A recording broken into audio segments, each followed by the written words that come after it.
batas. Ayan na at sa gitna naman ng araw ng Pasko, ang araw na isinilang ang mahal natin na si Kristo. Disyembre 25, araw ng pagmamahalan, araw ng pagbibigyan at araw ng patawaran. Sana'y kahit hindi Pasko, ito'y ating nagagawa upang sa atin ay matuwa ang Diyos Ama na naglikha, at sa ating mga kababayan na nang ibang bansa upang makatulong sa pamilya at buhay guminhawa. Kayo ay nagsakripisyo at nakipagsapalaran para kumita ng sapat. Tinitiis nyo ang lahat ng pangungulila sa pamilya at mga anak. Tuwing kayo'y nalulumbay at maiisip nyo sila, kamusta na kaya si mama, mga utol at si papa, kumpleto pa ba ang tropa? Wala sanang napapahamak, bigla na lang ang inyong luha sa mata ay papata, dahil gusto nyo ng mayakap ang asawa nyo't anak.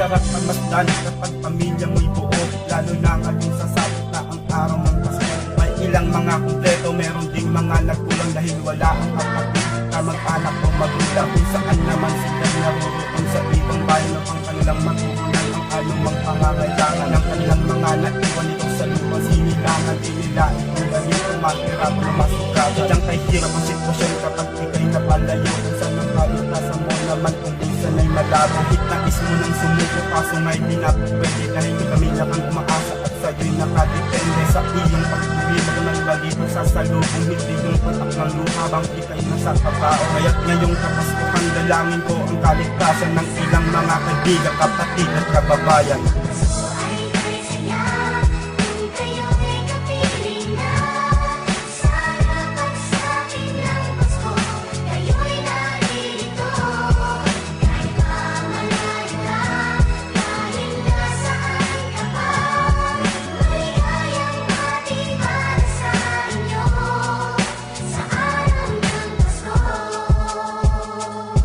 Alam namin di madali ang paglabas ng Pinas, ang mangulila sa pamilya na natatangi yung lakas. Lahat ay handang tiisin ang di magkulang ng asin, kasi nga dito sa Pinas mahirap ang maging mahirap. Kaya't kayo'y nagsusumika para makapagpatayo, makapagpaaral at hindi mabuhay ng tuyo. Kayo'y hinamon ng Diyos at ito'y inyong nilabanan, at patuloy pa rin kayo na nakikipagsabayan. Minsa'y pinanghihinaan, di ba kayo ng kalooban? Isang-isip lang na may plano siya sa kinabukasan, kasi lahat ng nangyayari ay merong mga rason at malalaman lamang natin ito sa tamang panahon. Kaya ang awit na ito sa inyo ay aming regalo sa lahat ng Pilipino at mga OFW. Kami saludo sa inyo mula paa hanggang pulo, at para sa buong mundo ay maligayang Pasko po.